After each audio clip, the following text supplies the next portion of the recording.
a small office park in East Nashville. Manuel Delgado crafts instruments entirely by hand, using the same techniques and craftsmanship that his grandfather brought from Mexico 3 generations ago. So somebody told me that it takes a year to get a guitar from you. Right now we have about a 1.5 year waiting list. A year and a half? Yeah. Our goal is never to rush the process to where it's going to affect the integrity or the quality of the instrument, because it's not just me I'm representing. I'm representing everything that my grandfather, my great uncle, my dad went through, my mom went through. When you honor the work and the sacrifice that's been done before you, you don't take it lightly when you put your name on an instrument and send it out into the world. A little piece of me goes with every one of these instruments. This is Oh, look how cool that is. where our shop is over here. I would have never... That's the idea. It's our hidden door. And this... What? This What? is Ava How are Marcus. you? Nice to meet you. So, this is a mandolin? Did you make this? Yourself? Well, whose idea was it to put the heart in there? I love that as a design feature. You have no idea. Your dad is melting inside right now because he's so proud of you. She knows, yeah. My dad was 14 when he built his first instrument. I was 12, and she was 9. I think it's amazing. How many guitars will you make a year? Probably about 12. 12 for the whole year? Yep. You said your guitars range from as inexpensive as $3,500 Right? to a premium of $18,000 was one that you made? Yeah, and the guitar, but because we make over 45 different types of string instruments, we have to know what the market asks for. So if we're making like a jarana, which is an instrument used in Veracruz, Mexico, that instrument might be $800 to $1,500. Okay. I'm currently working on this concert classical guitar for a client right here. What is this? That's going to turn into a custom ukulele. This is how it starts? That's how it starts.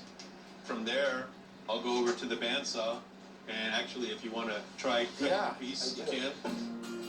It's hard to believe that you could float a business on 12 guitars a year. But when I'm in Manuel's shop, I can see why you would want to.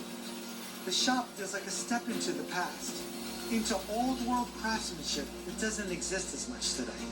Everything we do is what's called a book match. So what do you do when you open a book? Yeah. You open it like this. Oh, check it out.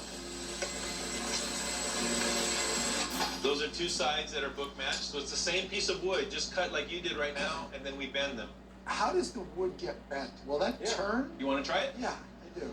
Once that piece is hot enough, just like that. There's a lot of dangerous Oh yeah, well this is all handmade stuff, you know what I mean? That's why I'm called an old world luthier. We're using the old world techniques to do things. Yeah. Don't ever change. Oh no, and I mean the minute you start taking your hands off of it, and then it just becomes a commodity that you're selling. You're on. Like Don't that? move too fast. Yep. There you go. A little bit more. Go ahead. All right, now we want to lift off. Now you're going to hold it. That line should line up with that pencil line. So you're done with that. get it. Okay? The one thing I have to tell you is I expected the manufacturing process to be slightly more automated and slightly more technology driven. And I'm more inspired, more excited, even though I have no idea how to play a guitar. I now see this as a true piece of art. Right. As you know, most instruments are mass produced. There's a few large corporations where one in particular averages 1.5 guitars every 5 minutes. Yeah, no thanks. You know? Well, we don't. Our clients are people who are genuinely looking for an instrument that sounds great on its own. Out of everything I've seen in Nashville, this shop really represents the American dream. You have a guy that has taken on a true handmade craft that was passed down from his father and now potentially going to be passed down to his daughters. You don't find that in business much anymore.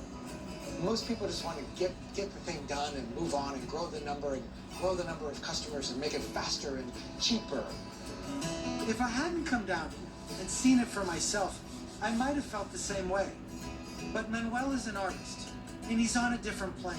He's trying to make it better and have it last. I think it possesses the spirit of Nashville. Slow and steady.